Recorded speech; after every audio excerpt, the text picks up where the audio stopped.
Hey folks, and welcome to episode 12, I believe, of TW9 series with 21st Century Wrestling, the best of British wrestling. We're 9 days away from our latest pay-per-view, the March pay-per-view, which is head-to-head, where we'll see a variety of key matches with stories unfolding. Of course, the 21st Century World Championship will be online as Wade Orson defends against the business leader, or the House of Business leader, Edward Cornell.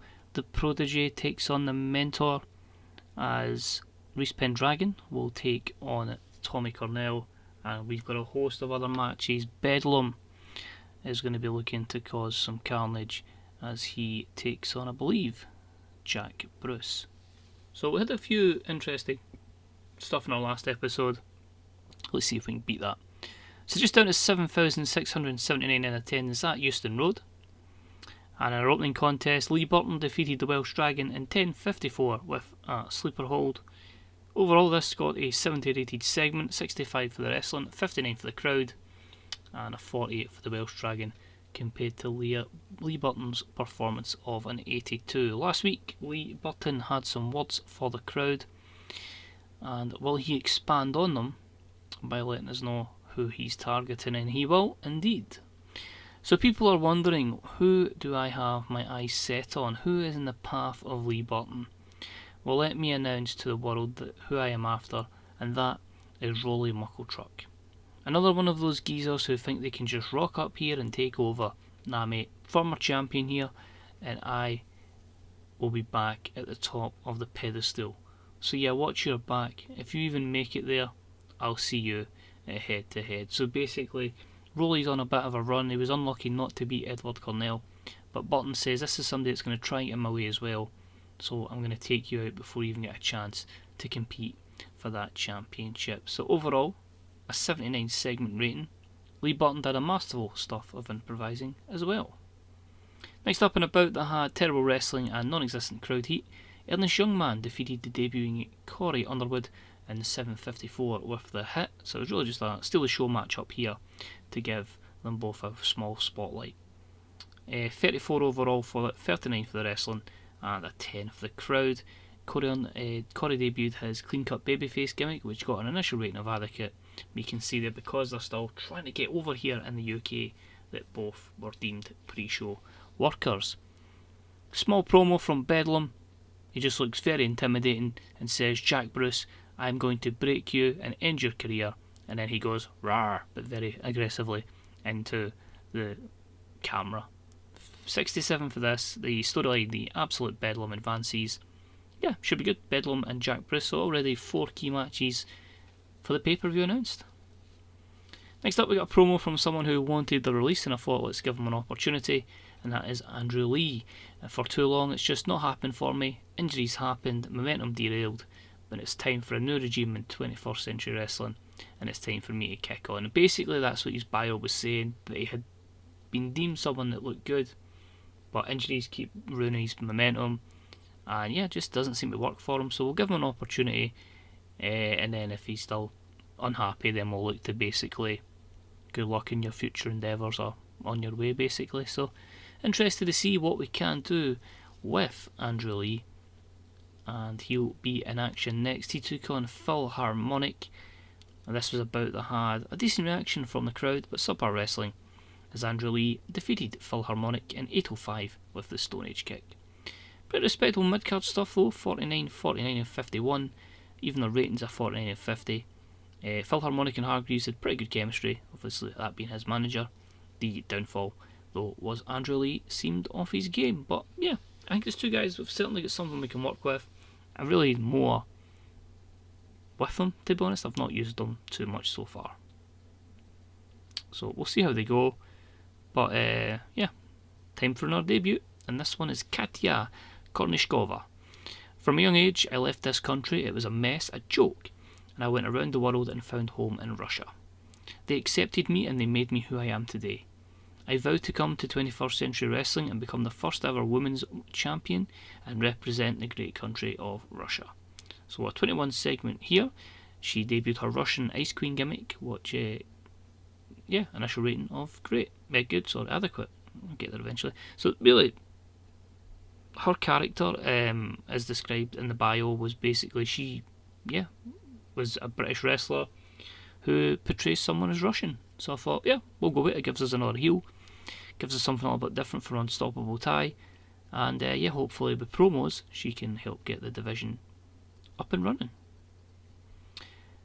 But last week's winner, Steph Blake, was in action again. She took on Cassie O'Peter, and about that terrible wrestling and great, I wish, a non-existent crowd heat, Steph Blake defeats Cassie O'Peter in 6:52 with the slingshot DDT even. I've been doing too much DDP yoga, that's why that happens. But Storytell match as a women's match, 10 for the crowd rating, 27 overall.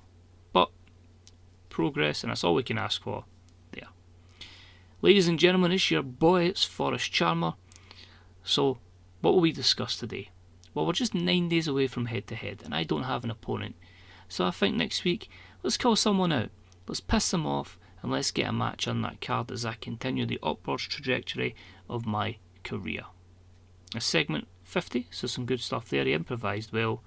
I think you can really tell that I am fully behind this push of Mr. Forrest Charmer.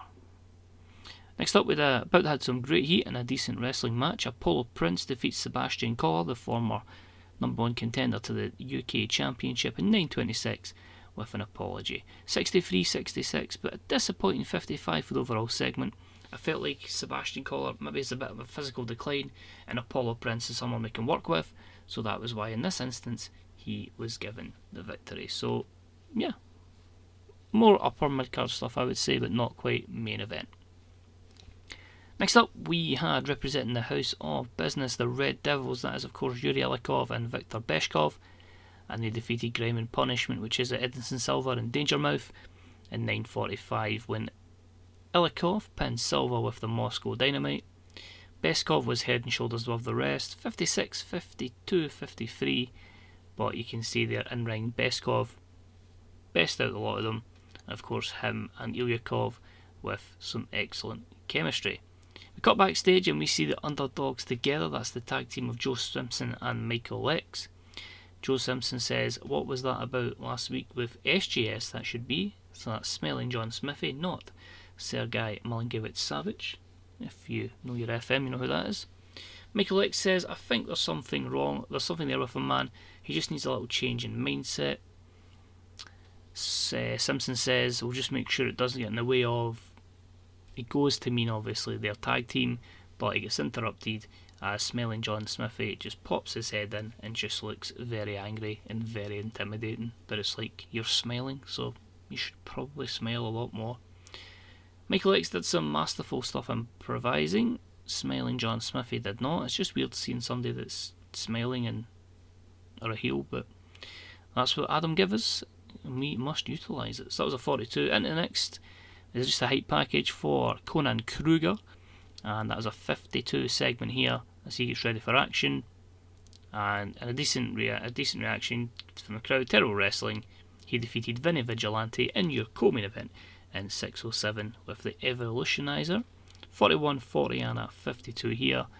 You can see there a 50p performance, but Conan was off his game. I feel we can get there with him though.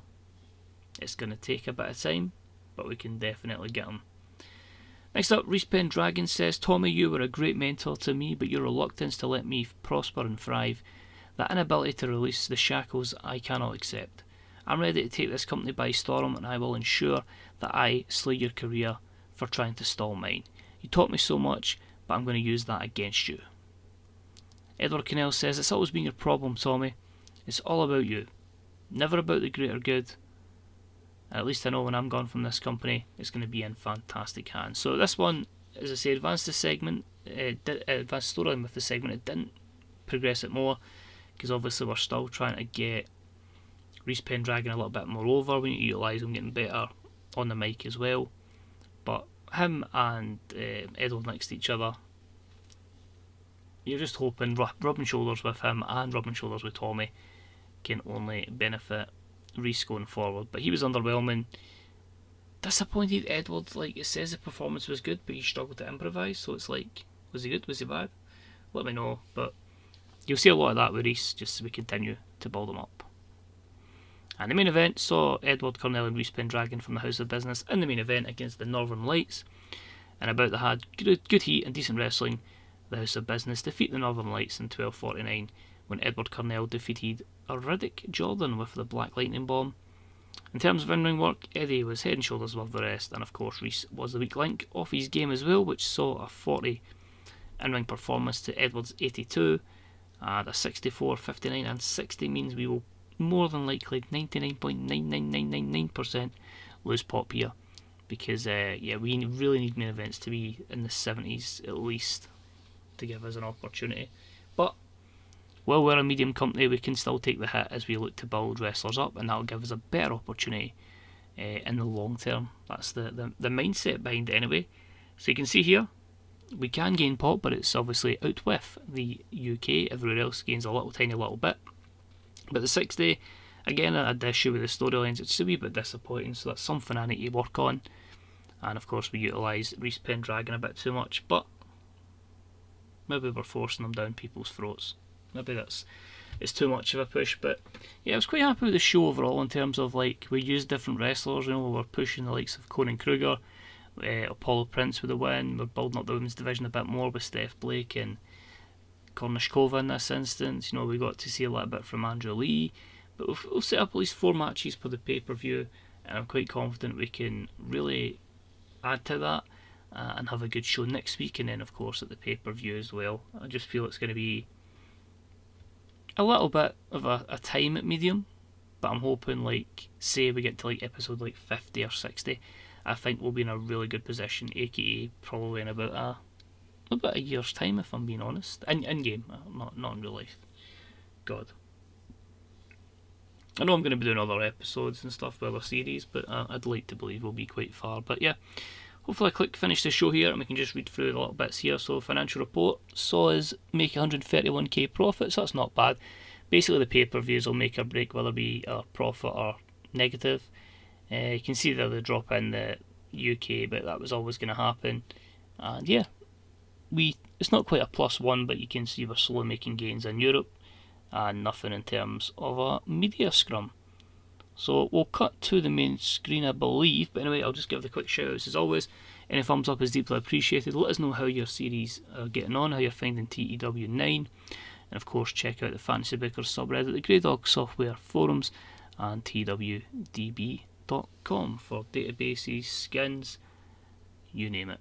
They do a good job there, and the Twitter feed is pretty damn handy as well. So I'm assuming at this point I just kept blethering on because I don't think we got to the main screen in 20 seconds. So yeah, thanks for watching, it's very much appreciated, and hopefully I'm aiming for, I'd imagine it'll be sometime in September that we get a real world mod that I feel comfortable and the mod makers are comfortable with, that we can start a series, so look forward to that. But take it easy, and I'll see you soon. Bye bye.